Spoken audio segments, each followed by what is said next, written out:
What is going on, ladies and gentlemen? First and foremost, thank you so much for being a part of the exclusive interview from the Snake Sports Talk Show here on Millions. As your host, as always, Jake Silva here on the program. I am joined by welterweight fighter Tayler Phanyoraj, and he is ready and geared up. And as you guys know, his next up and coming fight, as he is 1-1 in his record in his professional MMA, is getting ready to be geared up on April 25th. You can catch him up in Cookeville, Tennessee, guys. So mark your calendars up and on for the fight.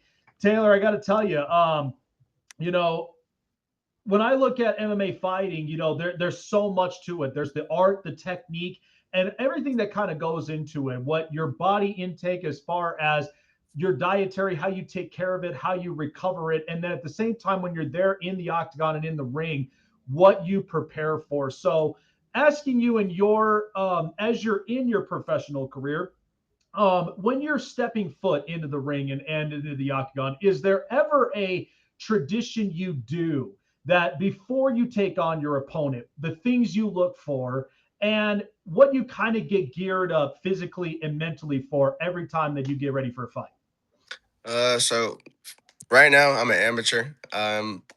1-1 in MMA, and then I'm 5-1 in kickboxing. I'm number one in state. I'm a triple state champion for kickboxing. I'm a kickboxing champion in three different organizations, and then I'm fighting for another kickboxing title April. So, but what I do before fights, I pray to God. I'm connected with my boys. I go to church with all my boys. I train with my boys every day, so it's like we all read the Bible every night before we go to sleep. Wake up, train, God. Everything is just God's will and God's doing. So we're just listening to God. So everything that I do before I fight, just God tells me, and then I do it. Hey, praise God to that, man. What a blessing up from there. And it's funny. So, where I'm curious of this because I live here in Denver, Colorado, and I have a lot of people that are in BKFC. So I've heard a lot of different organizations, a lot of different combat fighting, whether styles and different weight classes. When you're up and in kickboxing and then also here up and in mixed martial arts, what's kind of the difference of the two to break us down for all of our audiences to kind of get a better idea of like what they should expect whenever they watch a lot of these different matchups? So my first MMA fight, I knocked him out in 30 seconds. I was training MMA. I was training to grapple. I was training to do everything. He was against a blue belt. He had 4 or 5 fights, and it was my debut.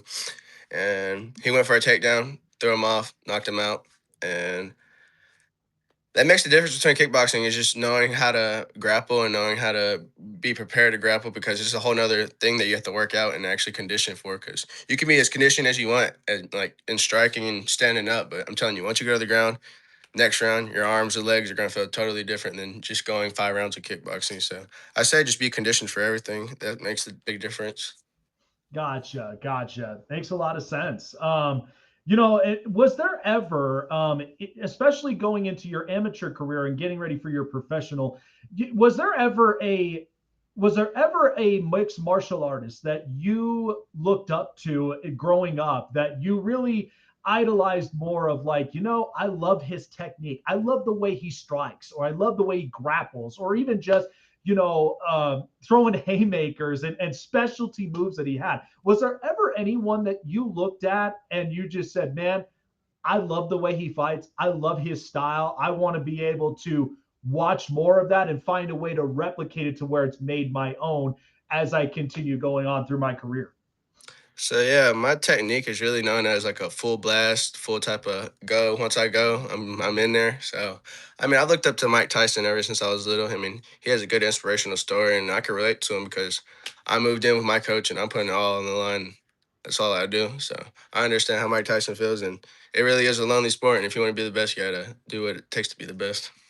Absolutely, man, and especially Iron Mike, man. I mean, it was just Yeah. like he seemed like he was so unstoppable at that time with the amazing fighters that we've had all in the '90s, and Just like, you look at Lennox Lewis and you looked at so many great fighters in the heavyweights. I kind of miss that a bit. I don't know Yeah, about you, but like I love those pound for pounds to where it was just like, man, show me you can knock me out, yeah. in the ring and So such. many And so, organizations now, and just so much television where it's kind of like just camouflage. But Mike Tyson yeah. stood out, and he just had me motivation when I was younger. So I think about this with the differencing of like boxing and for mixed martial arts as a whole, because we look at boxing these days and like I mentioned before, I really do miss the days of the pound for pound heavyweight fighters because it was like these were two animals in a ring getting ready to go at it at each other. And in mixed martial arts, I remember I watched the UFC, believe it or not, when it was UFC 100. That was the first time I ever watched it. And we had Nice. amazing fighters from BJ Penn to George St. Pierre. Mhm. And I kind of looked and I was like, I really love this. I feel more entertained. I also do feel there's more competitive nature up from in there because in boxing, there's a point system. There's every time where you really have to conserve like your conditioning. Yeah. When you look at those two, like how do you really dissect the both of like the differences? Because I feel as though boxing, we need a little bit more of like we need more juice. We need more youth in it and guys that are willing to go pound for pound. Because I mean, we watch, Terrence Crawford, we watch a lot of really great fighters up there. Like, what do you see from that in the difference of boxing and mixed martial arts? I mean, MMA, it's 4 ounce gloves. Kickboxing is 10 ounce gloves. I mean, there's one championship they have 4 ounce gloves, but I mean, they also have the option to 10 ounce gloves. I think it's really just damage control and how smart you are while fighting and how successful you are with fighting. With me, I have like a 90% knockout ratage, and I've pretty much knocked out everyone first, second round, and the other ones were split decisions. My first loss was a kickboxing fight. It was my second kickboxing fight, so I was 1-0, and I was going against someone that was 7-0, and went all 5 rounds and didn't take that much damage. So I really just fought the next month or month after that. But I lost that decision, and then my second MMA fight I lost because I got gassed because wasn't used to the grappling. So you really just gotta be smart how you fight and just use every second in the ring to your best What's potential.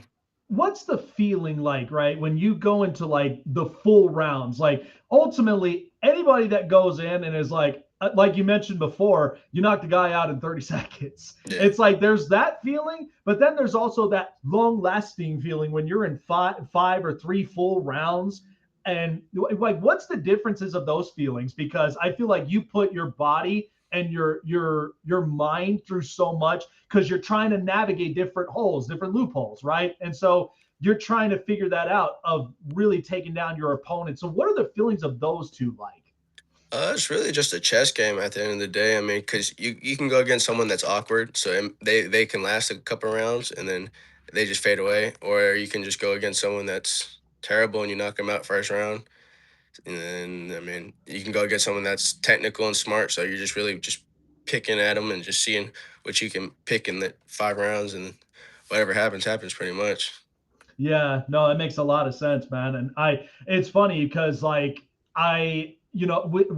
living up in Vegas in my hometown, because we have one fight team that's up there. There's so many other different UFC fighters that they got their own personal gyms, and it's crazy how they kind of put themselves in that position to where they work out the best, and then at the same time they really try to calm and control their minds.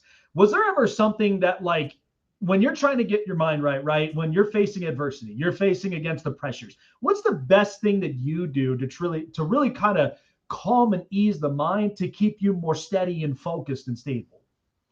Like I said, I got the boys. I got a uh, good team to support me, and then I got a good coach, and then I got God. But end of the day, I mean, I've won 3 amateur kickboxing titles in 4 months. So I started fighting in June last year. So I fight 8 times so far. So and I've knocked out pretty much everyone. So I just keep in mind that I'm really him, and I know I'm the best in state. So I just gotta keep going, and I'm gonna show that in April again. Which side would you say is the strongest, your right side or your left side mostly? Or does it really kind of vary depending on the opponent? So when I first started training, I started training 2 years ago, and I started in Southpaw, and I was training with my coach Sam Alvey. He was in the UFC karate combat. He's big old deal back then. He still is. I mean, he's a family guy now. He's cool. I haven't seen him in a while, but yeah, he's a southpaw, and he got me real well at southpaw. And then I came to Razor's Edge in McMinnville, and I met all the boys and my coach, and I switched to orthodox, and then they do nothing but switches and angles, and now I'm just both. I mean, I'm a complete striker, and I'm going against a double champ in April, so it's gonna be triple champ versus double champ. So I'm just ready to solidify my striking in the game and just show people who I am as an amateur. There you go. I don't know if you got a chance to catch the last UFC fight with Volkanovski. I mean, I thought it was a really, really good matchup from all angles. How would you recap that entire card? Because I mean, there was a lot of great fighters up from there. Like, what did you take out of it? Because I every time when I look at a big main event, right, it's always you got the prelims, then you got the small cards that then lead up to the co-main and then the actual main event itself. And so I always get excited of that because there's some new up and comers that I haven't even learned so much of yet that I'm excited to see and go, oh, this one's got a bright future. And then you're watching all the best stars pound for pound in every one of the weight classes. So what'd you think of that? Um, the Volkanovski fight. I mean, I knew if he established a good jab throughout the fight, he would just land his overhand or a two and just play it out and just keep the distance and just move. And that's all Volk did. He had to move, and he got Lopez. Lopez ended up breaking both of his legs because he just had to move on him and start kicking him and just stop him from moving. I mean, the jab was established probably second, third round, and then it was over after that.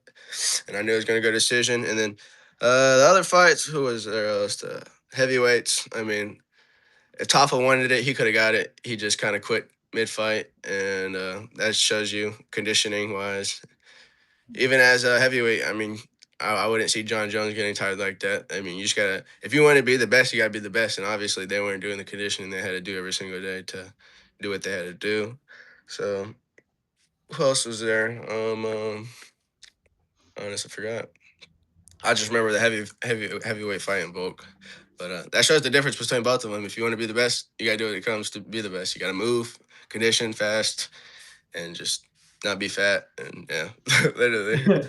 No, I feel you on that. I think this is kind of a fun question, but as you travel around and you go into different arenas, right? You know, you get into different events. Is there ever one in particular that you always kind of thought of, man, I would love to be able to fight under here in this arena? Because I mean, I've been to T-Mobile Arena and it usually is always a packed house. You gotta love hockey. You gotta love all of the great events they have there. I have been inside Ball Arena as well, and is there ever one in particular for you that you felt like is kind of your dream arena you'd love to be fighting under, at some point?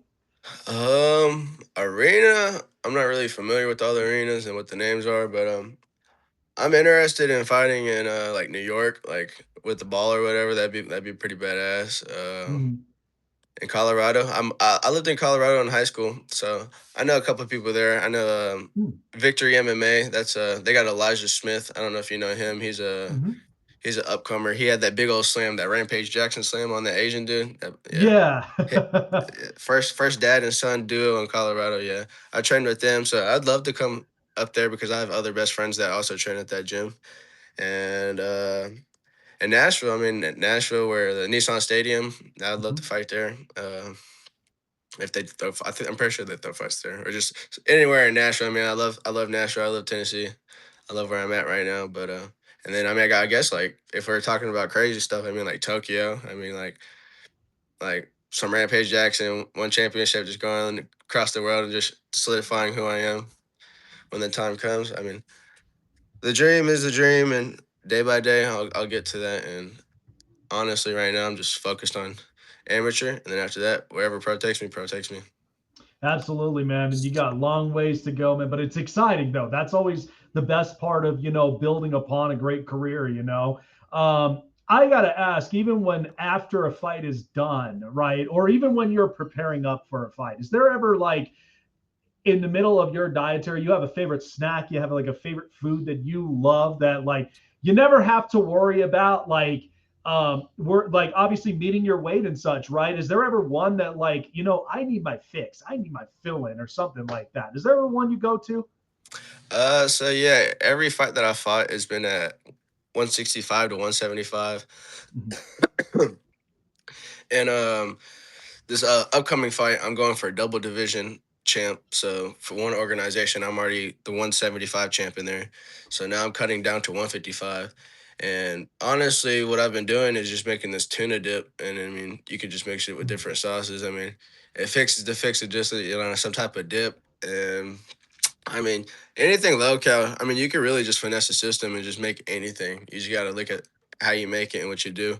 And my boy Mackie, he's a nutritionist, and his dad was a professional bodybuilder. So I got a good support system and knowing what I need to intake. And right now I'm sitting at 170. When I had the confirmation of the fight of the other day, I was like damn near 180. Watching the UFC fights, I was enjoying the day, last day of being fat. So I got to like 180. Now I'm at 170. So I got a good 15 pounds to go till April. So I think just keep it clean. And whenever you need a cheat, just be smart and not overeat.